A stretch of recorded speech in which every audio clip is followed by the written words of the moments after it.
Everybody, Chris Webster here to talk about one of the latest supporters to the Archaeology Podcast Network, The Motley Fool. Now, I've been investing in the stock market through various applications for a few years now, and everybody who's listening to this can benefit from that sort of investment for the long-term financial planning. And also, I know the hosts of these podcasts can benefit because as archaeologists, like none of us get retirement. We all have to kind of fend for ourselves. So investing in the stock market is a good idea, but not everybody can do it. And look, we get it. The market is complicated and confusing, and to many of us, it simply doesn't make sense. In fact, where do you even start? Take all of the guesswork out of it with the Motley Fool Stock Advisor. The Motley Fool has been around for over 25 years and has been spot on in recommending some of the world's most important companies before they hit the big time. I'm talking about Amazon, Tesla, Netflix, Starbucks, all before they exploded in value. With their easy to use and super informative service, Stock Advisor, you could join the ranks before they potentially find the next big thing. After all, their average stock recommendation is up over 400% as of April 10th, 2023. And no need to be intimidated by financial jargon or market complexities. As the name suggests, these guys don't take themselves too seriously. Now, finances, that's a different story. Their friendly and relaxed approach has helped over 700,000 people move closer to financial independence, all while beating the market and having fun. New members can access Stock Advisor for only $89 for their first year, a full $110 off the full list price. Don't sit on the sidelines and think about what could have happened. Visit fool.com/APN to start your investing journey today. That's $110 discount off of $199 per year list price. Membership will renew annually at the then current list price. So again, check the link in the show notes of this episode. You're listening to the Archaeology Podcast Network. Hello and welcome to the ArchaeoTech Podcast, episode 201. I'm your host, Chris Webster, with my co-host, Paul Zimmerman. Today we talk to the editors of the February 2023 issue of Advances in Archaeological Practice about the data collection and management problem in archaeology. Let's get to it. All right, welcome to the show, everybody. Paul is still doing field work on the other side of the planet, and it's nighttime for him, so he won't be joining us for this episode. But that's no problem because I've got an interview with Michael, Heilen, and Shelby Manney. Michael and Shelby, welcome to the show. Thank you, Chris. It's great to be here. Yeah, it's great to be here. Thanks.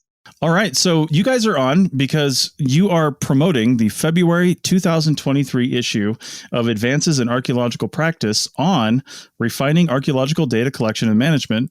And you guys were the guest editors of that episode. So I don't know which one of you wants to go first, but how did this come together? What brought you into this? So, I mean, we've had an interest in trying to move the needle in terms of how archaeology and also particularly CRM does business, and particularly in respect to data. And we feel that there's been a lot of discussion of data practices and approaches, particularly with digital data in most recent years, but they usually consider one portion of the data lifecycle or workflow. And what we wanted to try to address is that perhaps to address what we call in our introduction to the issue, the archaeology's data problem, is that we really need to look at the entire data cycle and life cycle and workflow and consider all the elements because they're all linked together and they impact each other, particularly starting with the planning of and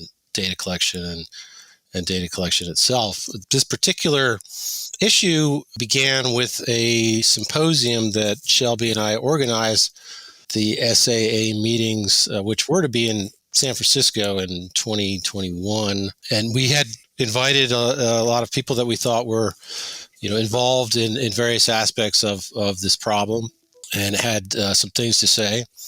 And we got a great group of presenters together, presented some really inspiring and we thought visionary papers. Mm-hmm. So we reached out to the editors at Advances in Archaeological Practice to see if we might organize a special issue surrounding the subject.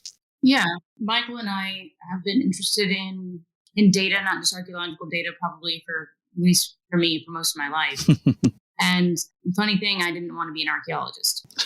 I loved data and linear thinking and was an annoying child that had to make sure everything was backed up by facts and data and statistics. Nice. Writing to local newspapers, telling them that you can't say that, you have no data to back it up, that kind of kid. That's awesome. So I had a lot of trouble with human interaction and people. And so I said, well, I need to figure out the data problem there. I don't have the data to understand people. And then I found out that, well, the only way you can get access to deep data about humans is to become an archaeologist. So I did that.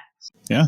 So we've been wrangling with these issues, found Michael, and this is just a series in several different types of publications and things that we've been doing to try to make what seems to be looking at static data in archaeology, like it's this time period, and we have neat little tables that say this is this time period, and that's that time period, and this is this prolonged period, this is etc. period.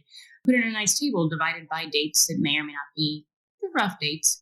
So it's thinking about it as living data through time. It can tell us stuff now, in the past and now and in the future. But in order to do that, we have to look at, as archaeologists, the whole data life cycle and how that's connected to this dynamic and living ecosystem, this big blue globe that we're in, instead of just in very pinpointed time and space. So that's thinking about that. We wanted to get people together and wanted to make the issue also something that was accessible, to publish it with open and free copyright so that people could share it and start discussing the topics that are in there, so we can come together and then integrate with others outside of our field, in a more robust way to start thinking about data as being linked in this cycle.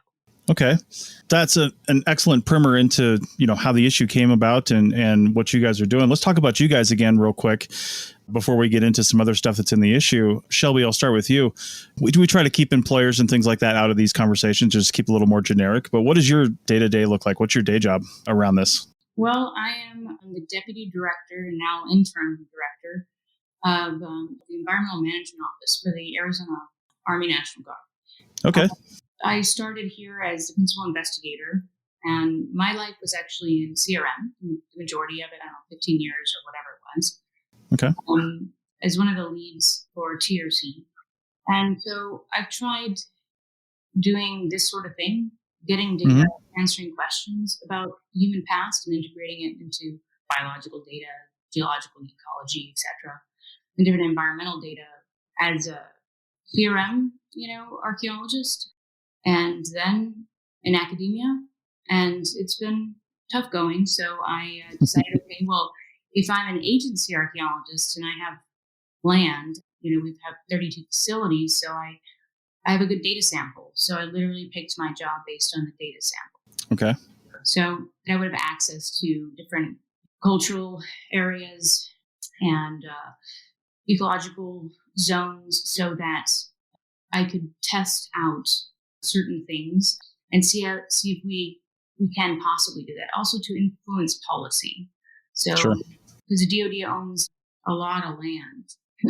And so integrating it with other people in the Army and the DoD, maybe we can have it come all together and show the federal government and others in a way that we can ask broader questions about the human past and its integration into this living and dynamic ecosystem that I was talking about. Awesome. That sounds pretty exciting, actually. I love it. And what about you, Michael? What's your day job look like? Well, I am the director of what's called the Center for the Study of Cultural Landscapes, which is embedded within a CRM firm. And a lot of my career in CRM in the past maybe 15 years has been in directing the research for large and complex projects, some of them large excavations, other ones sort of land extensive surveys or excavations in many different areas as part of, say, a transportation project. And through that, I had a lot of opportunities to synthesize, try to compile and synthesize large data sets, have a focus in geospatial and quantitative analysis. For the last few years, I began working with Shelby and her office, supporting them in modeling, in developing data models and schemes and collection and management schemes for their cultural resource and natural resource data, and in trying to come up with both analytical, technological, and also human workflows for sort of pushing the envelope in how we do CRM and integrate it with natural resource management activities that Shelby oversees. Nice. All right. Well, again, also sounds exciting. I love it. We're going to talk about some of the stuff in the issue of advances in archaeological practice, but I just kind of want to talk to you guys about this whole topic, just bringing it up because it sounds like you're really into this, and the fact that you guys are both in CRM or were in CRM for a long time, as well as I do that the initial data problem in this whole business comes right from the boots on the ground people that are collecting the data, right? Yeah. I was in CRM as a field technician and as a crew chief and a project manager for a long time. I've worked in 18, 19 different states and different regions around the country. Interestingly enough, I never really worked in the Southwest except for like New Mexico, but I almost don't even count it. It was just like a month, maybe two. And that was pretty much it. But I worked in the Southeast, the Northeast, California, Nevada, Washington, a lot of places in the Midwest and in between. And everybody collects the same things. I've always said this on this podcast. We all collect information about artifacts, features, and landscapes. We take pictures and we do descriptions, but literally every state does it differently, right? Exactly. Everybody has different forms. Everybody has different terms and different, ways of doing this. I figure if we're going to talk about the data collection problem in this country, we have to start right there, don't we? And what's the solution? I think you hit the nail on the head there. That's absolutely a great characterization of the problem. Mm-hmm. Well, that's definitely what, if you look at what we have. So I divided up my strategy and that I've tried to do, like I said, through some various, I'm trying any profession I possibly can to do it. Mm-hmm. Divided up my strategy into the data lifecycle and looking at both human workflows, meaning how we do things, and the data workflows and trying to match those up to get rid of a site concept and more look at, initial observation. So if we think of, kind of the scientific method and making sure that we can be as accurate as possible in initial observation, especially when excavation is involved, because we can't go back, right? Mm-hmm. So looking at the data collection, as you said, is paramount, is critical, is the cornerstone of everything else that comes after it. And because artifacts move on the ground, it's a dynamic system of aggregation and dispersion, whether it's through time or at the time of deposit, that we have to do repeated observations in order to understand the full observation, not just a site that is dog leashed. So looking at the collection problem and why we collect things differently is nonsensical. We need to have, even if we disagree, we need to have an understanding and a basic concept of higher level ontologies, higher level categories that at least will allow us to open up a conversation and collect things systematically so that I don't have to try to data integrate something that was completely collected differently, then obfuscated by the fact that people have normalized it, moved it around, and the only original data is on someone's computer. So all I have are these documents, maybe, and these reports as outcomes. So I have no idea how they collected it sometimes. Collection is critical. I agree with you 100%. Michael? Well, I think you said it very well. That is the crux of the problem.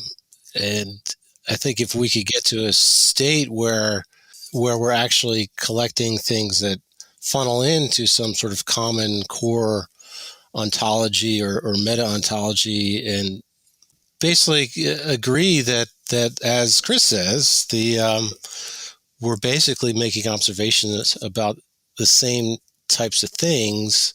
Mm-hmm. We're just schematizing them or in different ways, in different formats, sometimes a bewildering variety of forms and specific methods are used, but it's an obstacle to our ability to understand the past and to leverage the data, the massive amounts of data that are being collected in CRM to understand our present and, chart the future, or make sense of those data and, make them also available to other disciplines that could benefit from an archaeological perspective. And I honestly don't think that the issue here is that, that it's an impossible, insurmountable task. There's lots of other sciences and lots of other disciplines that do this. Even human data disciplines, like, say, I don't know, looking at the Census Bureau, right? Mm-hmm. Just pick some categories. Sometimes they're not great. Through time, it might change, but we document those changes as they change through time, so then we can change and look at the other data Or at least let's decide on the scale at which our observations are going to happen. Let's just start there. And what scale can we currently gather data on the surface, subsurface, and what are some techniques that we could better understand the subsurface without digging? Then we can attack these other types of problems. Starting with the question is fine, but instead, I think we should collect, regardless of the question, the range of the field so that if someone else were to have a question in the future or then, that they can ask their questions and maybe even have the data come up with, say, in machine learning, etc., some actual things that we wouldn't have thought of, some similarities, that we might not have thought of.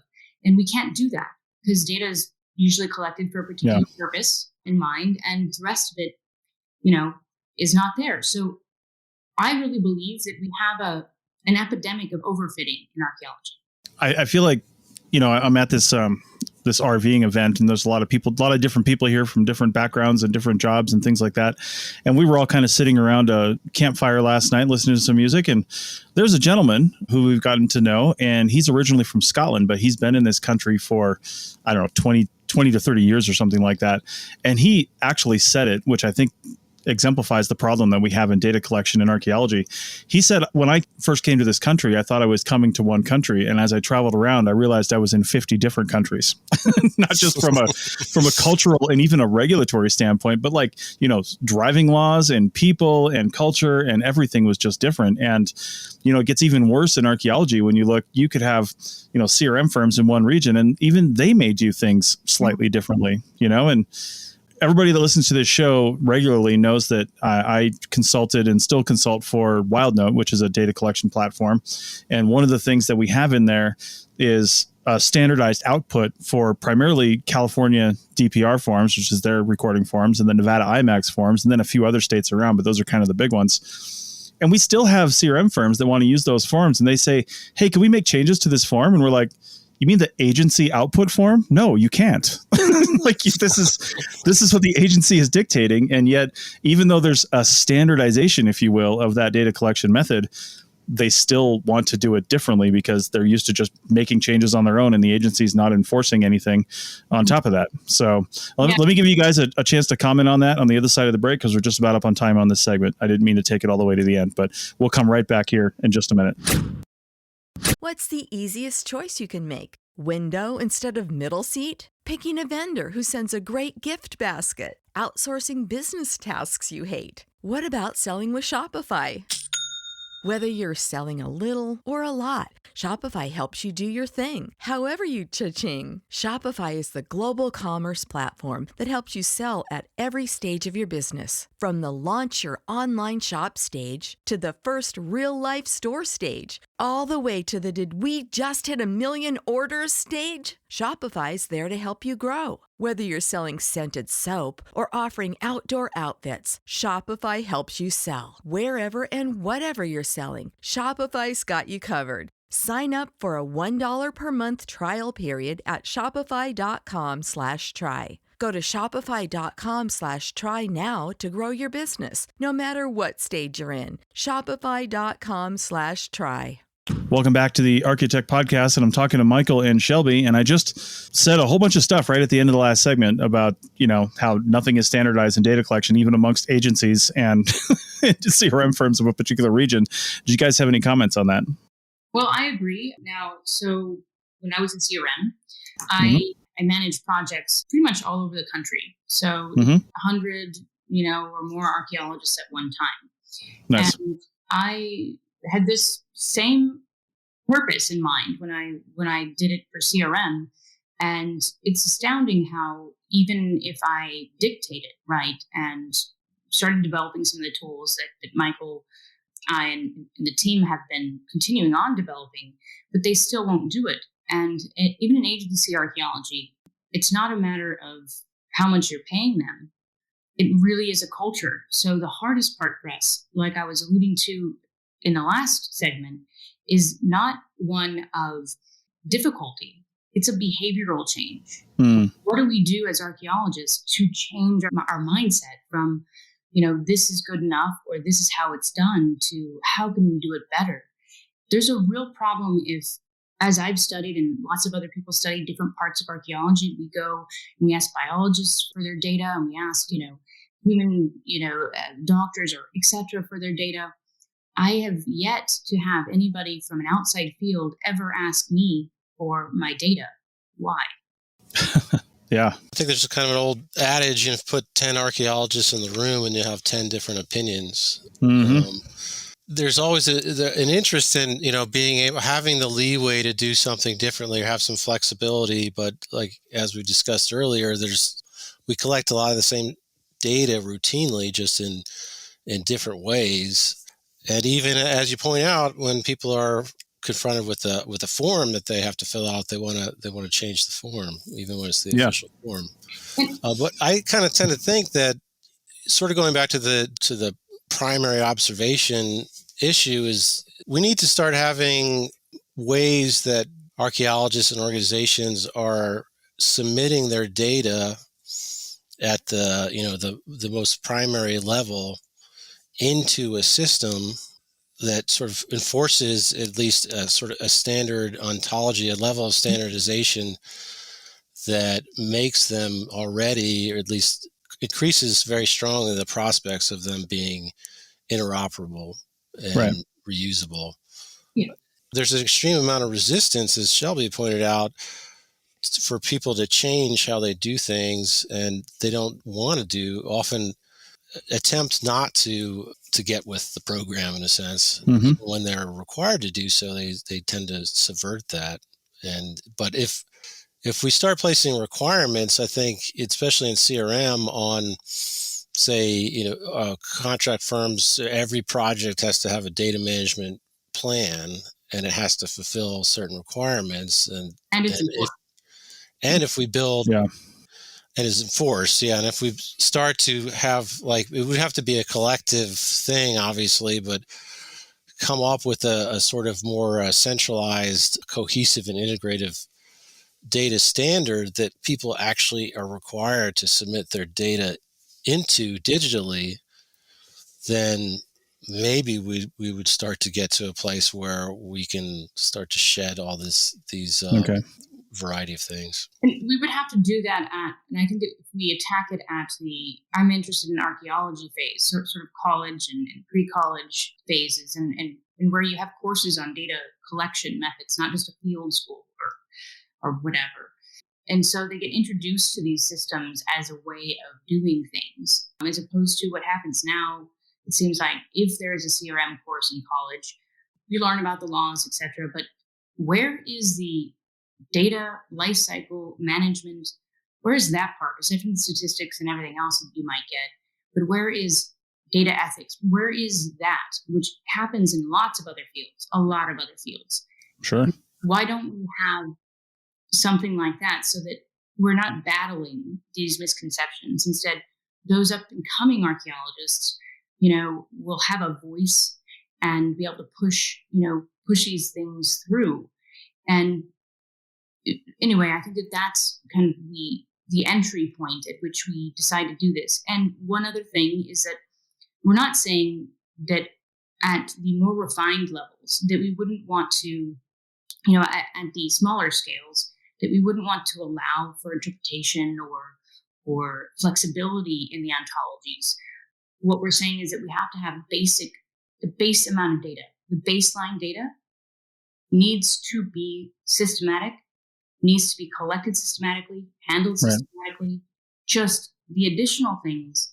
And also on the additional things, we need to add the coding sheets and reference points at how did we come to this conclusion based on the base data that we collected. That's well said. Addressing sort of the, teaching the new generation coming up, right? And teaching them the right way, so to speak, so they can come in with a voice. I know just because of the way the world works, this will get better there's no way to say it, but as the old guard retires or leaves the field and the new people come in, this is going to get better. But I can tell you, I was in grad school when the first iPad came out in April of 2010. And I bought it within a week of it coming out. I was like, this thing is going to be a game changer. I need to do this. And I was in a shallow geophysics class over the summer and, doing field data collection. Now, again, this old technology now because it was the first iteration and it got real hot in those Georgia summers and I had to put it in the van sometimes to cool it down. But that is a problem that's getting better. But either way, I had so much resistance trying to collect this data that we were doing digitally, right? And then coming into the field, into archaeology after that, I was in CRM before that, and I went back into CRM after that. I tried working with CRM firms that I was, a field tech and then a crew chief and then eventually a project manager at, and saying, hey, we're going to do all these things. We're still going to record the way you want to, but can we just do it on tablets? Can we do it on, something and find out of a standardized way to keep people from coming up with their own things, come up with drop-down menus, start to standardize some of these things, but allowing room for creativity. And I ended up having to start my own company because the resistance was so high to any sort of collection like that, whether it was the standardization or just the technology to begin with. People saying iPads will never work in the field, and people still say that. Well, we stories for you on that one. I had 12 brand new, beautiful iPads. We developed Survey 123. We have our that actually do this, and we've got these new iPads have LiDAR and etc. on them. They sat. I bought them now 3 times, but they sat unused in a CRM firm for a long time. And so good news is that Michael and a new archaeologist, a young archaeologist that we just hired, who's a data enthusiast, doesn't have a lot of experience, but he said the word data and I said the word hired. So are going to go out next week and pilot the TRU system and try to get started for 8 years. We're looking at things in a grid-like pattern at various scales, and we're going to test out iPads and other devices to kind of do a baseline to see which ones work better in the field, and can we actually get better resolution of data, and does it cost more? That's a misnomer, and I still think it is. And if you're wondering if anybody's done any real research on that, Jeff Alschel and also Michael, there's several articles on actual comparisons between doing walking surveys versus doing something on a digital platform and using a TRU system. So we're going to try it out again very systematically. We did regular survey work, the pedestrian, can you see your neighbor one? And we've done a complete total survey of that. We're going to go back and try targeted samples to compare whether it does cost more and whether the data actually gives us better quality data for land management purposes. Yeah, I can tell you after over 10 years of collecting data digitally in the field and using almost exclusively iPads, but branching out into some Android devices occasionally, just my 2 cents on that is sometimes it's not quicker. In fact, a lot of times it's not quicker to collect digitally in the field, because if you're working with a paper form that's got a grid and you just have to make tick marks, there's no difference between doing that on a piece of paper and doing it on an iPad, right? And sometimes even the typing is slower on an iPad. So it may actually take longer in some cases to collect the data in the field. However, the time savings on the back end are just massive. I mean, absolutely massive. You're not reading my left-handed chicken scratch that I'm dragging my hand across my Write in the Rain notebook with my left hand. You're not reading any of that and trying to have those errors of transcription. You're at least getting something that's a little more homogenized and readable. And then in some cases, you just tidy it up a little bit and export a form and you're done, so. And that's exactly what when I mentioned the comparison. So it's through the whole life cycle of the project. And one of the arguments that I've had is that people are like, it's going to take so long. And I had certain archaeologists come up with, how long more do you think? We made a cost estimate, right, pay for it to take a little bit longer there. Now, what I said was, okay, now how much does an archaeologist cost, especially to the federal government or a government or a client? How much per hour does a archaeological tech and maybe a crew chief and maybe a field director, if they're out there, how much do they cost an hour? Okay. Now, how much does that project director archaeologist and that PI cost an hour that is looking at the chicken scratch and everything that you're saying and browbeating sites and making up stuff that they don't know because they couldn't read it?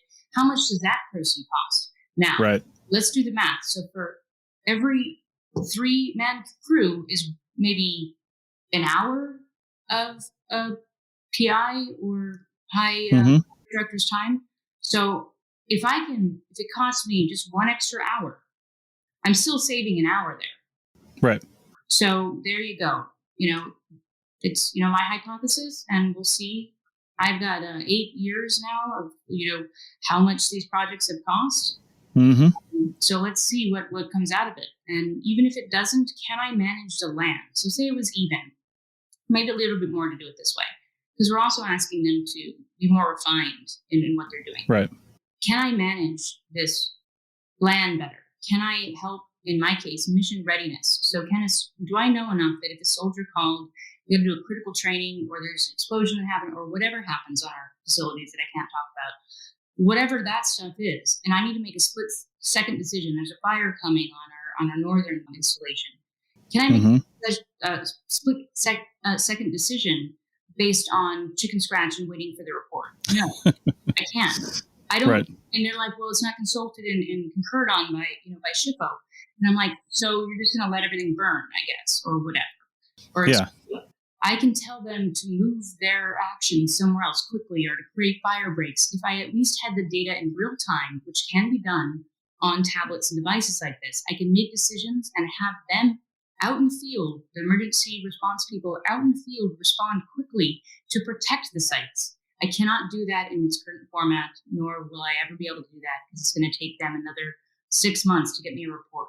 Mm-hmm. So anyway, I'm real passionate about it. Sorry if I seem aggressive. Just very frustrated. It's been 40 years of, nonsense, it seems. I hear you. Yeah, totally. Well, on top of that, when you're collecting in a digital format, you can also collect all kinds of data in the background about the user. All the data are linked to the user, maybe to the precise location, the time. Mm-hmm. There's all kinds of other data that you can be collecting that kind of enrich and help to validate your data set that the field crew don't even have to think about. Improve their methods. Say, okay, this person's walking at this pace and, whatever, at this time of day, et cetera, et cetera. And it seems like there's richer data through time. So if we collected it seasonally, which I've been trying to do, along with like a fixed swing and geophysical data, got several different things going on. Now I can integrate all of those different types of data at the same scales and see, how we can better manage that land, protect the land, avoid impacts, or etc. So, like Michael was saying, it's collecting all this data about the user, about the texture, all kinds of other things that can influence and bias. We don't really have access to, except for the chicken scratch you were talking about. There's some thing that says it's hot today. I see some plants. It's not real sunny. If they write that, they teach you to do that. But I don't know how many people actually still write, kind of the environment that they're operating in. Yeah, I'm interested too, going back to the issue of archaeological advances. I mentioned the Nevada IMAX form. Well, some people don't even remember that IMAX stands for Intermountain Antiquities Computer System, I believe. And that was a whole mountain region with many states recording basically on the same forms. And I don't know how long it took for them to all end up with their own versions of the IMAX form, but it wasn't very long, right? And then, Nevada's got their own. Utah's doesn't even call it that anymore.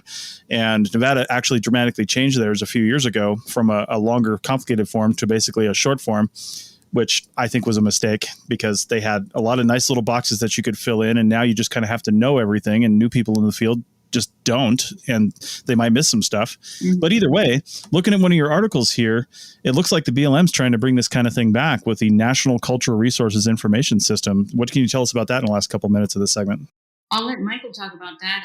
We're trying to work with all kinds of federal landowners, because federal land, aside from Texas, covers the majority of the land. So right. Michael's done a lot of these sort of, let's help get data looking better in several states. So I'll let him talk.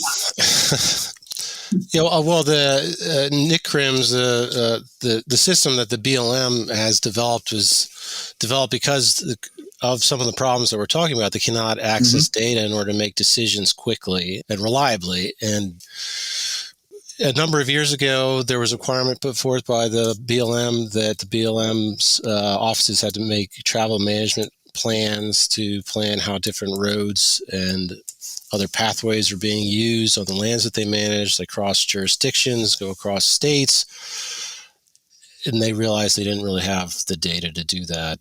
And they needed to access these data that are most of the data that the system integrates are from a whole series of different state databases that are individually maintained. They all have different formats and schemas, all kinds of things like that. But what they did is that over many years of meeting, all kinds of consultation with agency personnel and SHPOs and database administrators, they finally came to the agreement to be able to get the data from the different SHPOs into their system. In order to do that, they have to create complex Python scripts that extract and translate the data from the database into their standardized common data model. And then those data are hosted, integrated data are hosted in an enterprise portal that the BLM administers that allows them to be able to see all the sites that have been recorded, the project areas, do some basic modeling within the interface that allows them to predict based on topographic and hydrological and other variables the likelihood of archaeological sites in any of the areas they're looking at. And also summarize, like say, draw a polygon of area of interest that they need to make decisions about, summarize the history of investigations and what's been found there, how much has been surveyed, and that sort of thing. But that was a tremendous effort that they had to do over many years, and still the data that they're able to integrate is actually, fairly high-level summary data about sites and projects. It doesn't include all the many observations that went into those, interpretations. Sure. Wow, that sounds like a massive effort, like you said. And I've got some other questions around that sort of, I guess, data importing and consolidation. And we'll talk about that on the other side of the break. Back in a minute. Welcome back to the ArchaeoTech podcast, final segment of this data problem episode, which I feel like we've talked about these kinds of things a lot on this podcast, and especially with Paul on and, him being a huge database nerd. We've talked to a lot of different people and a lot of different interviews and talked about different articles and a lot of things around how do we collect data in a way that makes it useful for the future, not just for right now and the report that you have to turn in at the moment in time and make this one decision, but also in the future so we can bring these big decisions together. And something one of you guys mentioned in a previous segment reminded me, as we're recording this, one of the last episodes of the CRM Archaeology podcast, one of our hosts there is a professor at Berkeley, and he brought us a topic about ChatGPT and how ChatGPT could be used to write, is being used to write by some people papers, reports, different questions, and whether or not that's a good thing or a bad thing. And, using AI to do that. I think one of you guys mentioned, if we had this kind of standardized collection of data, we actually could use AI to look at some of these connections that we just are incapable of seeing across different areas. And it's absurd that we even have the standard of different states when it comes to prehistoric data, because they didn't have the concept of states back then, right? They were all over the place, sometimes isolated in little regions and sometimes across massive expanses of areas. And we should just be looking at the data in that way, not in these little smaller pockets. You know what I mean? We have a duty and a responsibility, and we are failing, unfortunately, and it makes me sad because we have this part, like I was saying, we as humans are a part of this, like a living and dynamic ecosystem, like biology, ecology, geology, these atoms and particles swirling around, once again, this big, beautiful, oxygen-rich Earth. But they all have interconnections to each other with data, and the changes happen through time. But there's this chasm in the ability to understand these interconnections and the changes. And the chasm we're creating, it's the human data, namely archaeological data. So climate change and everything else, we have to be able to integrate. And we have these arbitrary boundaries, not just at the state level or the country level. We create them ourselves. They're called the management unit. We don't call management units, but they're sites and they're enforceable by law. That's crazy. We need to utilize AI and look at heat maps, densities. Right. That's like someone just drawing, if you have cancer, say, in a part of your body, just drawing a circle and be like, I think that's going to capture it all. Right. What? No, don't take all of that out. You need to actually see the density and analyze that density. And if we did that, imagine if regulations change. I'm not saying change the basic regulations of what a site is, and per state has different definitions, tribes have different definitions. What I'm saying is that if we did this, it can inform these decisions, and also we can make those decisions weighted based on these types of regulations. And if a regulation changes, say in Arizona, certain types of things were important for historic trash. We're just going to use that, right? Mm-hmm. And all of a sudden they're like, we got too much historic trash stuff. Those aren't really sites. Okay. How hard is it for me with tens of thousands of sites, unless I go reanalyze what part or component of something was, consider the historic trash and its significance? I got to redo the survey again. Or if I had the data, I can just devalue, de-weight the observation, and boom, I adhere to the law. Thank you. Print new maps. Mm-hmm. It's sorry. I'll let you. It seems so crazy. Like I feel like I'm going crazy. Yeah. We're not doing this. It's crazy. I mean, I think another point, though, is to your point, is that many of the agencies now are moving towards, or want to move towards, a landscape perspective and to manage things at a landscape level. BLM has a landscape approach to the management of public lands. Other agencies are voicing the same interests. There's consortiums that have been assembled to do those kinds of things for ecology, but we don't have the data organized or integrated in a way that we could actually do that, nor are we implementing the methods that would allow us to do that more readily. So we're at a loss in those kind of ways that Shelby's saying right now, to be able to look at data across a larger landscape and integrate those data with environmental and other data that to which they're directly related. By the same token, we're unable to really address the concerns of a lot of tribes and other stakeholder communities who are very interested in the landscape, the resources in the landscape, the plants, the animals, the minerals, the landforms, and how all those things relate together to form, their heritage or be a component of their way of life. And we're essentially ignoring those connections and those relationships much of the time by siloing the data, not only in terms of storage and archiving, but siloing how we actually collect and represent the cultural resource data as being pertaining to, individual sites and projects. Beyond that as well, these data, as we've been trying to emphasize, are important not just to archaeologists or to the management of the archaeological record. They're important to understanding our place within the world and processes that have occurred with societies and the environment for thousands of years. And archaeology is the only discipline that can provide a deep time perspective on, what has happened in terms of human environment interactions and changes in societies as a result of things like climate change, warfare, migration.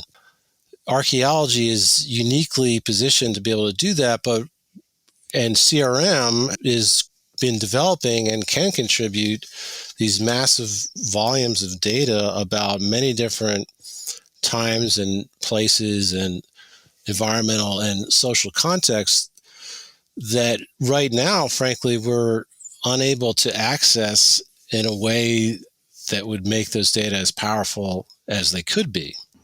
Yeah, I mean, can I interject here really quickly?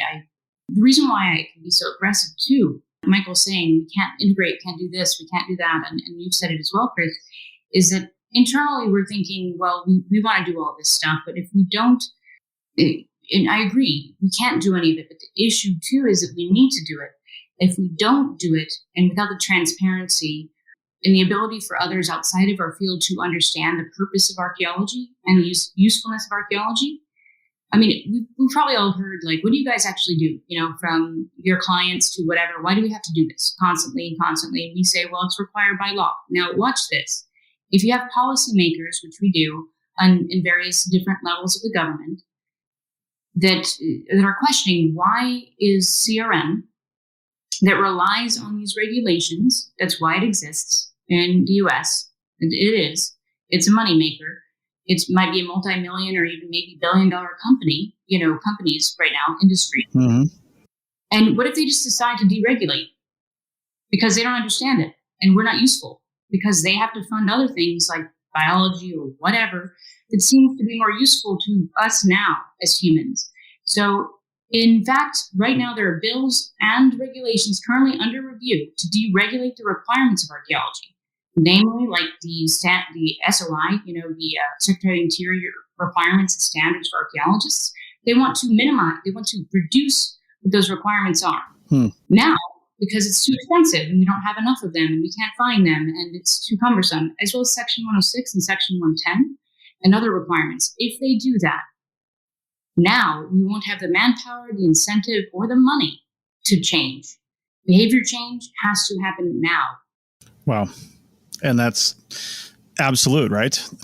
Going back to the last segment real quick on the BLM effort, I got to mention this because I want to get this in. I see Sarah Kanza on one of these articles, and we've talked to her before. Mm-hmm. Eric, her husband, was actually on, like, I think the 3rd or 4th episode of this show, over 8 years ago. And, talked to both of them a lot. And they, of course, run Open Context and started that. And the DINA project, the Digital Index of North American Archaeology, was born out of the Open Context project. And I'm just, when we first started hearing about that, a long time ago, and we talked to a few people about DINA on this, probably 6, 7, 8 years ago, talking about that, I just expected it to spread across the country a lot faster than it has. And it almost seems to have stalled out. I don't know if I'm getting a misread on that, but it's just like, it seems like that is almost one of the solutions that we're looking for, at least the start of a solution that we're looking for. What do you guys think about the DINA project and their efforts with Open Context? Well, I know them quite well. They were on that TAG grant, and we wrote some of that book I was talking about offline with you. Mm-hmm. The Guides to Good Practice in Digital Archaeology. When TDAR, which I worked on with Keith Kentig, kind of in its infancy, started. It's very good. I think it's a great start, but we need to get people like that and the TDAR people that have different perspectives. One's looking at the artifact level, the other one's looking at the report, and we're looking at this, and BLM's trying to do this. The problem is not that we don't have people that want to do this. It's that we can't get together and decide, nice together, and find one solution and lobby to make people realize that we can be transparent in archaeology. You can see the process at which directly correlates with the regulation and directly correlates with the requirements. Right now, they have no idea. And if you don't have an archaeologist that's in an agency firm and they're just sending a report, they check the box, like it's done, and they put the report on the shelf, and then the project goes forward, and that's it. So I think that we need to definitely look at things like open. Like I think that they've done an amazing job, and I think it's stalled out because people don't see the point to use it. It could be pricing models that I think have issues, with TDAR. We need to get together and talk a lot, over and over, and have working groups. And when we get federal grants, like all of these have had, we have an accountability even further to make sure that what we're doing is actually transferable, right, to other applications and usable and widely spread. And I can't speak much more to it. I respect them wholeheartedly, and they've taught me a lot also about data and data ethics. So, Michael, I don't know if you have anything to add.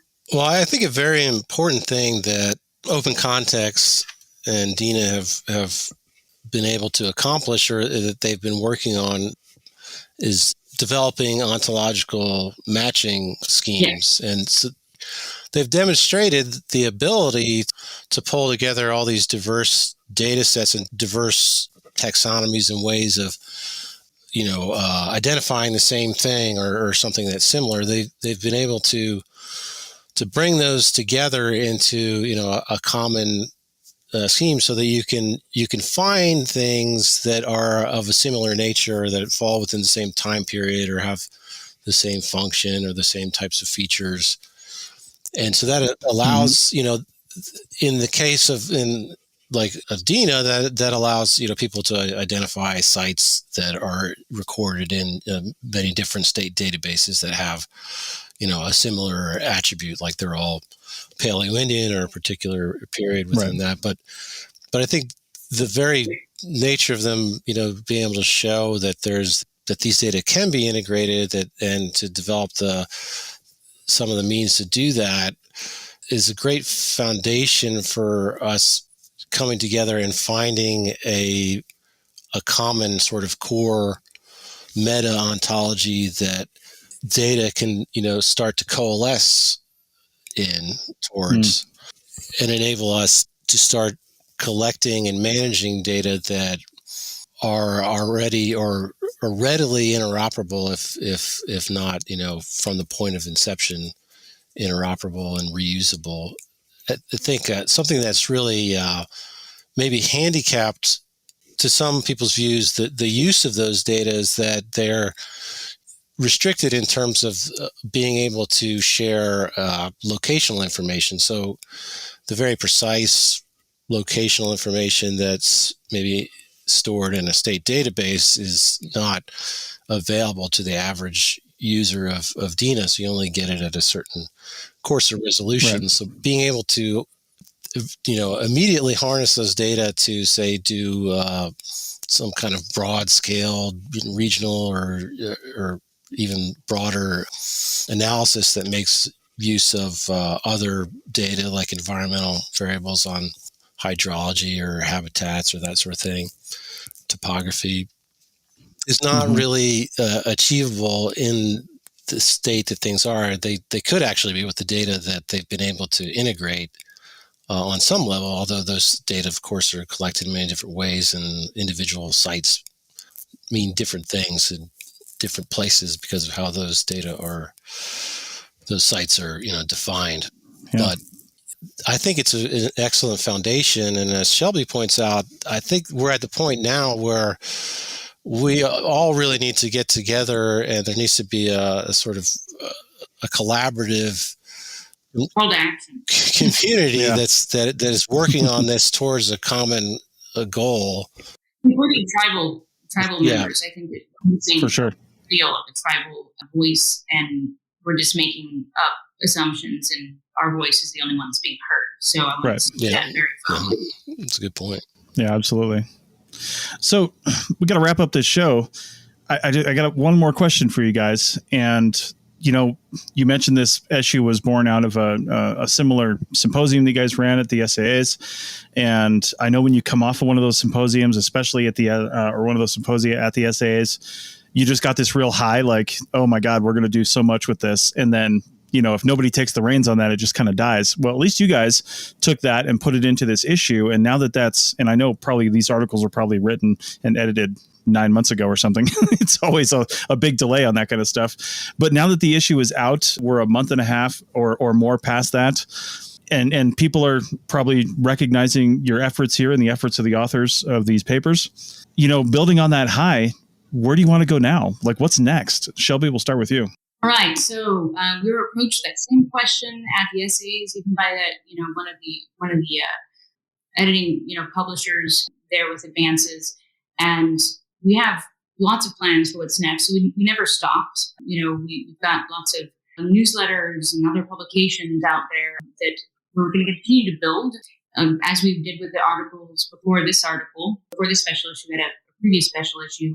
So not every, 2 years or so, we want to continue that with the archaeological community. But I really want to go and try to get this information out in other venues outside of archaeology, as well as push forward with our desire to get together. We're creating a website, etc., to sign up if you have like-minded types of things. It's not quite out yet, but so we can start getting together and finding where we start and where we're going. So, Michael, you might have some additional comments about that. the issue, developing the issue and the whole thing is quite a long road. So I believe, along the lines of what Shelby's saying, that we really need to start developing collaboratively the tools and the community to push the needle forward and start implementing new types of processes and systems that we can actually achieve the things that we're talking about. Because right now the issue is really about a vision for the future, and we need to start taking the steps to realize aspects of the vision, and we are certainly just one little piece of that ourselves. Yeah. So we're really asking people to, join us and, let's change the world together.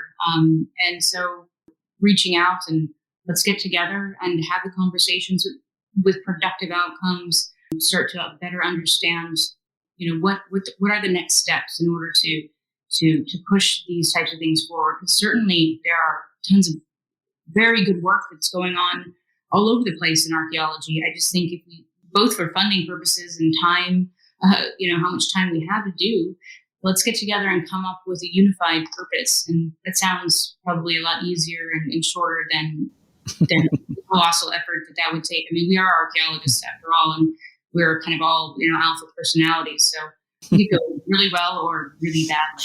Well, it's maybe worth mentioning that there's Airlie House seminars that were done in the 70s to figure out how to do CRM, and they basically try to write the book about what needs to be done to develop the industry and to comply with the laws that had been recently passed, the National Historic Preservation Act, principally. And they had some great ideas, and a number of the thoughts that they had at the time, issues that they brought up, we still haven't been able to address and achieve. There is there's a sort of an Airlie House revisited effort that is being organized right now, and the SAA has been involved in it. There was a forum at the most recent SAA meetings in Portland. And as far as I understand, they're going to have I think it's the National Park Service is going to host in their facilities in West Virginia, a large group of archaeologists, people working in the preservation field, I think maybe 30 to 50 individuals maybe, to try to hash out what the big issues are and how and sort of maybe essentially write a plan for the next 50 years of CRM.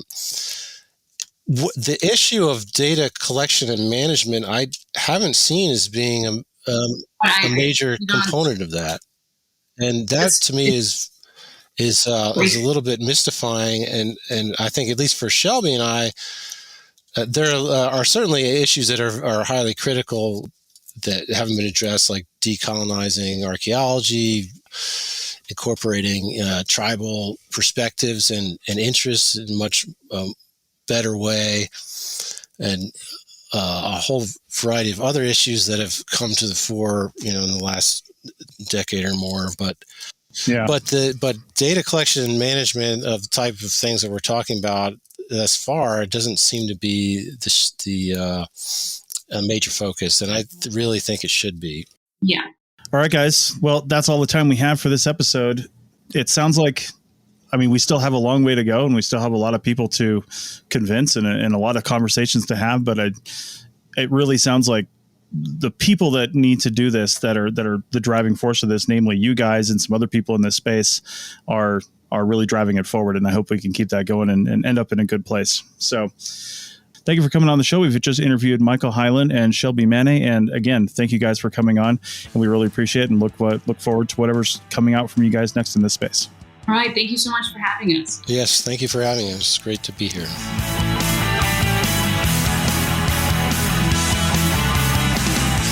Thanks for listening to the ArchaeoTech podcast. Links to items mentioned on the show are in the show notes at www.archpodnet.com/archaeotech. Contact us at chris@archaeologypodcastnetwork.com and paul@lugal.com. Support the show by becoming a member at arcpodnet.com/members. The music is a song called Off-Road and is license free from Apple. Thanks for listening. This episode was produced by Chris Webster from his RV traveling the United States, Tristan Boyle in Scotland, DigTech LLC, Culturo Media, and the Archaeology Podcast Network, and was edited by Chris Webster. This has been a presentation of the Archaeology Podcast Network. Visit us on the web for show notes and other podcasts at www.archpodnet.com. Contact us at chris@archaeologypodcastnetwork.com.